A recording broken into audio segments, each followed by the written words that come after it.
बिस्मिल्लाहिर्रहमानिर्रहीम। अस्सलाम वालेकुम स्टूडेंट्स, उम्मीद करता हूँ आप ठीक होंगे। डियर स्टूडेंट्स, आज हम ग्रामर के हिसाब से पैसिव वॉइस के जो हमने लेक्चर्स स्टार्ट किए हुए थे उस सीरीज़ का आज हम चौथा लेक्चर लेंगे। स्टूडेंट्स, एक बात याद रखिएगा कि जितने भी परफेक्ट कॉन्टीन्यूस टेंसेस होते हैं उनकी पैसिव नहीं बनती, इसीलिए आज हमने पास्ट इंडेफिनिट टेंस के पैसिव वॉइस पढ़ने हैं। वैसे सीरीज़ के मुताबिक तो आज हमारा प्रेजेंट परफेक्ट कॉन्टीन्यूस टेंस बनता था जिसको हमने पैसिव में चेंज करना था और उसको सीखना था, लेकिन क्योंकि मैंने पहले ही बता दिया कि जितने भी परफेक्ट कॉन्टीन्यूस टेंसेस होते हैं उनकी पैसिव नहीं बनती होती है। तो देखते हैं कि पास्ट इंडेफिनिट टेंस को पैसिव में कैसे चेंज किया जाता है। तो डियर स्टूडेंट्स, जैसे कि आपको पता है कि हर टेंस के अपने रूल्स हैं और अपने हेल्पिंग वर्ब्स होते हैं, इसी तरीके से आपको पता है कि पास्ट इंडेफिनिट टेंस जो सिंपल होता है, जो एक्टिव वॉइस में होता है, उसके हेल्पिंग वर्ब्स कौन से हैं? हेल्पिंग वर्ब जो हैं एक्टिव वॉइस में पास्ट इंडेफिनिट टेंस का सिर्फ एक है और वो है डिड। ठीक है, लेकिन जब हम इसको पैसिव वॉइस में चेंज करेंगे तो इसके हेल्पिंग वर्ब जो हैं वो क्या बन जाते हैं? वाज और वर। हेल्पिंग वर्ब कौन से बन जाते हैं पैसिव वॉइस के अंदर? वाज और वर। अब हम इसका पैसिव वॉइस के लिए सेंटेंस स्ट्रक्चर फॉलो करेंगे कि कैसे होता है। सबसे पहले आप ये देखेंगे कि जैसे आपको पता है सबसे पहले ऑब्जेक्टिव आ जाता है शुरू में, उसके बाद हेल्पिंग वर्ब, फिर आपको पता है कि पैसिव वॉइस के अंदर हमेशा third form of the verb लगती है, तो हम यहाँ पर मेन वर्ब की थर्ड फॉर्म यूज़ करेंगे। उसके बाद हमने यहाँ पर बाय लगाना होता है, उसके बाद हमने सब्जेक्ट लगाना है, और सब्जेक्ट और ऑब्जेक्ट को अंडरलाइन मैंने इसलिए किया है कि आपको पता है कि ऑब्जेक्ट अगर तो सिंगल कोई ऑब्जेक्ट है, वहाँ पर प्रोनाउन नहीं है एंड के ऊपर, तो उसकी हमने सब्जेक्टिव फॉर्म ऑफ ऑब्जेक्ट लगा देना है। अगर प्रोनाउन है तो एंड के ऊपर, तो अगर एंड के ऊपर लास्ट वाला वर्ड प्रोनाउन नहीं है तो फिर तो हम वैसे का वैसा ऑब्जेक्ट लिख देंगे। अगर कोई प्रोनाउन है तो आपने को मैंने उस दिन टेबल बना के सिखाया था, फिर दोबारा बना देता हूँ कि उसके मुताबिक हमने उसकी subjective form of the object लिखनी है अगर प्रोनाउन है तो। इसी तरीके से सब्जेक्ट जो है अगर वो शुरू है प्रोनाउन में, सेंटेंस जो है प्रोनाउन से शुरू हो रहा है तो वो सब्जेक्ट है, और सब्जेक्ट जब हम एंड पे लेकर आएंगे तो उसको वैसे का वैसा सब्जेक्ट नहीं लिखेंगे, उसकी ऑब्जेक्टिव फॉर्म ऑफ सब्जेक्ट लिखेंगे। कैसे?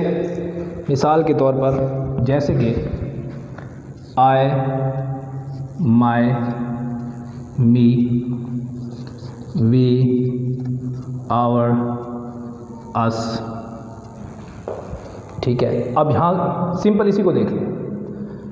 अगर तो सब्जेक्ट आई से शुरू हो रहा है शुरू में, जब हम उसको एंड पे लेकर आएंगे तो उसको आई का आई नहीं लिखेंगे, हम उसको objective form of the subject लिखेंगे जो ये बन रही है मी, ये लिखेंगे। इसी तरीके से अगर वी है, सब्जेक्ट शुरू हो रहा है वी से, और जब एंड पे हम उसको लिखेंगे तो वो इसकी objective form of the subject us बन जाएगा। ठीक है, अब हम इसी एग्जांपल्स लेते हैं और मज़ीद ये आपको टॉपिक क्लियर हो जाएगा। डियर स्टूडेंट्स, ये नहायत आसान है, थोड़ी सी आप इस पे तवज्जो देंगे तो आपको ये बहुत आसानी के साथ समझ आने वाले हैं। और आपको पता है कि ये 5 नंबर का सवाल आता है 9th के सिलेबस के अंदर। अब हम इसकी एग्जांपल्स लेते हैं। पहले हम सिंगल एग्जांपल्स लेते हैं पॉजिटिव सेंटेंसेस की। मिसाल के तौर पर he wrote a letter, he wrote a letter. अब इसका एक्टिव वॉइस का सेंटेंस आप देखें कि ये पास्ट इंडेफिनिट टेंस है, सब्जेक्ट के फ़ौरन बाद वर्ब की सेकंड फॉर्म आई हुई है। तो हम क्या करेंगे, सबसे पहले जैसे हमने ये सेंटेंस स्ट्रक्चर पढ़ा हुआ है कि ऑब्जेक्ट जो है यहाँ पे आ लेटर, इसको हमने शुरू में लेकर आना है आ लेटर। अब इसके सेंटेंस स्ट्रक्चर के मुताबिक इसमें क्या आना चाहिए, हेल्पिंग वर्ब आना चाहिए। मैंने आपको पहले बताया कि पास्ट इंडेफिनिट टेंस को पैसिव में चेंज करने के लिए जो इसके पैसिव वाइज के लिए हेल्पिंग वर्ब होते हैं वो वाज और वर होते हैं। सिंगल के लिए और यू के लिए हम सिंगल के लिए वाज लगाएंगे और जो प्लूरल्स होते हैं उसके लिए हमने और यू के लिए खासकर वर लगाएंगे। अब आ लेटर एक सिंगल है, इसलिए इसके साथ क्या आना चाहिए, आ लेटर वाज। अब main verb write, wrote, written, third form written आएगी, हम यहाँ पे लगा देंगे written. A letter was written. अब जो चीज़ अभी मैंने आपको समझाई है वो यही थी कि ही है, ही जो है प्रोनाउन है और प्रोनाउन की जो है हमने सब्जेक्ट जो है वैसे का वैसा ही नहीं लिखना, इसकी हमने ऑब्जेक्टिव फॉर्म लिखनी है। और आपको पता है कि ही, हिज, हिम, तो इसकी ऑब्जेक्टिव फॉर्म जो है इस सब्जेक्ट ही की हिम होती है, तो बाय हिम कर देंगे। मुझे पता है आपको समझ आ रही है, इंशाल्लाह आपको मज़ीद भी क्लियर हो जाएगा। नेक्स्ट एग्जांपल्स देखते हैं हम इसकी। ये पॉजिटिव सेंटेंसेस उसकी एग्जांपल थी, और अगर कहीं पर नेगेटिव आएगा तो उसका भी बताते हैं। पहले इसकी एक और एग्जांपल देखते हैं। They knew it, they knew it. अब आप देखें सब्जेक्ट है और इसको जो है सिंपल इन्होंने सेकंड फॉर्म लिखी हुई है और एंड पे ऑब्जेक्ट इट है। तो आपको वो जो टाइम टेबल है मैंने बताया था कि इट जो है हमेशा इट, इट्स और इट ऐसे चेंज होता है। तो हम इट जो ऑब्जेक्ट है इट, इसकी सब्जेक्टिव फॉर्म भी इट बन रही है। ये ऑब्जेक्टिव फॉर्म, ये इसकी सब्जेक्टिव फॉर्म, तो इट बन रही है, इसलिए हम यहाँ पे उठा के इसको ऑब्जेक्ट को शुरू में ले आएंगे इट, और इट के साथ क्या आना चाहिए, was. It was knew, know knew known, it was known by. अब दे की ऑब्जेक्टिव फॉर्म क्या है, them, they their them, by them. Clear? उम्मीद करता हूँ आपको क्लियर हो गया होगा। एक और एग्जांपल इसकी लेते हैं। She sang a song, she sang a song, she sang a song। तो शाबाश, आ सॉन्ग शुरू में आ जाएगा।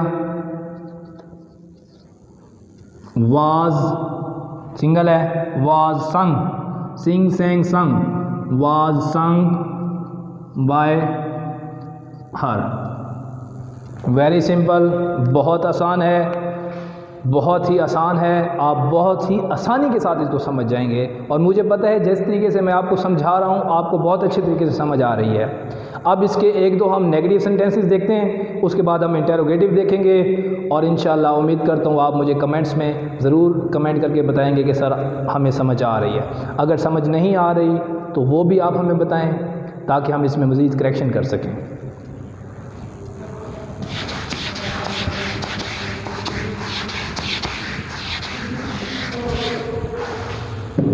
You did not listen to me. You did not listen to me. You did not listen to me. अब ये जो है past indefinite tense का एक नेगेटिव का सेंटेंस है। अब हम देखेंगे कि इसको जब हम पैसिव में चेंज करेंगे तो कैसे चेंज होगा। बहुत आसान। अब यहाँ पर आपने सबसे पहले देखना है कि हमारे पास ऑब्जेक्ट क्या है, मी। मी जो है ऑब्जेक्ट है।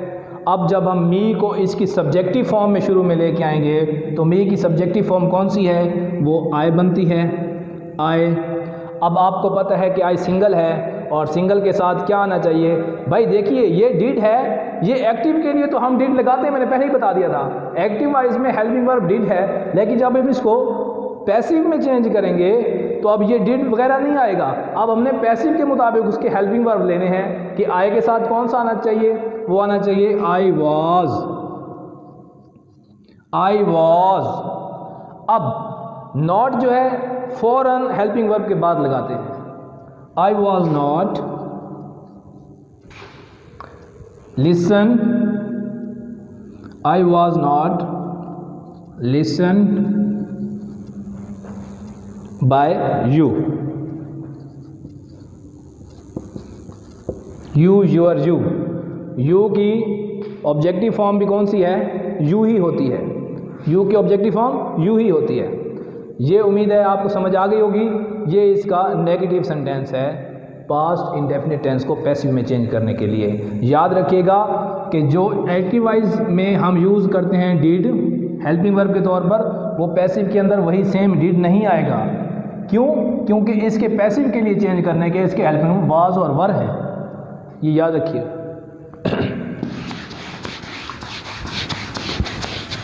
अब हम नेगेटिव की एक और एग्जांपल लिखते हैं।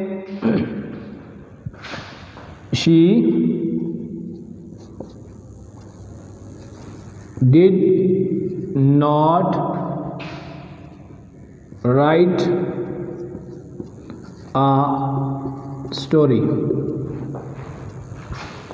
ये अब आपने खुद मुझे बताना है कैसे बनेगा जी, कैसे बनेगा। सबसे पहले ऑब्जेक्ट कौन सा आएगा, a story. A story was very good, not right wrote written, written by she her her. A story was not written by her. Excellent. अब आपने क्या करना है, आपने ये करना है कि जो मैंने इससे पहले पॉजिटिव सेंटेंसेस बनाए और अब ये नेगेटिव सेंटेंसेस बनाए, इनकी आपने 10-10 एग्जाम्पल जो हैं आपने मुझे कमेंट्स के अंदर बतानी है, लिख के बतानी है आपने, या फिर आप उसकी पिक्स भी सेंड कर सकते हैं लिख के। अब हम इसका लास्ट पोर्शन जो कि है इंटेरोगेटिव का, वो हम देखते हैं कि इंटेरोगेटिव कैसे चेंज होगा सेंटेंस को। और इसके बाद आपका ये टेंस भी 4th lecture of passive voice भी कंप्लीट हो जाएगा। अभी देखते हैं एग्जाम्पल है इसकी। Did he break the window, did he break the window, did he break the window question mark। ये एक अब एग्जाम्पल है इंटरोगेटिव सेंटेंसेस की। आपको पता है जब क्वेश्चन जो है इंटरोगेटिव सेंटेंस पूछा जाए पैसिव वॉइस के अंदर, तो उसका आंसर भी हमने पैसिव वॉइस का जो बनाने का तरीका है वो भी हमने इंटरोगेटिव में ही देना होता है। अब इंटरोगेटिव सेंटेंस बनाने के लिए मैंने आपको बताया है कि हमेशा हेल्पिंग वर्ब से ही स्टार्ट करेंगे। अब एक्टिव वॉइस के लिए तो डिड से स्टार्ट हो गया क्वेश्चन, ठीक है, लेकिन पैसिव वॉइस बनाने के लिए हमने पैसिव वॉइस का हेल्पिंग वर्ब लेना है, और वो लेना है हमने ऑब्जेक्ट के मुताबिक। ऑब्जेक्ट क्या डिमांड करता है कि कौन सा आना चाहिए हमारे साथ, हेल्पिंग वर्ब कौन सा लगाना चाहिए। तो द विंडो है, एक है, तो was the window was the window, helping verb पहले आ गया, was the window, third form break, broke, broken, was broken by him, question mark, was the window broken by him. ये इसका बड़े ही आसान तरीके से हमने पैसिव वॉइस बनाना सीखा इंटरोगेटिव सेंटेंसेस का। उम्मीद करता हूँ आपको समझ आ गई होगी। इसकी एक और एग्जांपल लेते हैं और आज का लेक्चर ख़त्म करते हैं, और इसकी भी आपने 10 एग्जांपल जो है ज़रूर बनानी है और मुझे चेक करवानी है। तो अब नेक्स्ट एग्जांपल है, हाँ अब ये आपने खुद समझाना है मुझे कैसे होगा। Did Ali invite you, did Ali invite you. अब सबसे पहले आपने ये देखना है कि इसका ऑब्जेक्ट क्या है, वो यू है और यू भी है, और यू को हमने जब शुरू में ऑब्जेक्ट लेके आना है तो ऑब्जेक्ट ये प्रोनाउन है, इसकी सब्जेक्टिव फॉर्म कौन सी है, इसकी सब्जेक्टिव फॉर्म भी यू ही है, यू, यूअर, यू। तो यू, अब यू के साथ वाज आना चाहिए या वर आना चाहिए, शाबाश वर आना चाहिए। Were you invited, were you invited bye Ali, question mark. ये आपका पैसिव बनाने का स्टाइल तरीका हो गया। उम्मीद करता हूँ आपको अच्छे तरीके से समझ आ गई होगी। भूलिएगा मत, दुआओं में याद रखिए और कमेंट्स में ज़रूर बताइए कि आपको आज का लेक्चर समझ आया है या नहीं आया। अपना ख्याल रखिए, घर पर रहिए और दुआ करें अल्लाह ताला हमें इस वबा से जल्द छुटकारा अता करे। अल्लाह हाफिज़, खुश रहिए।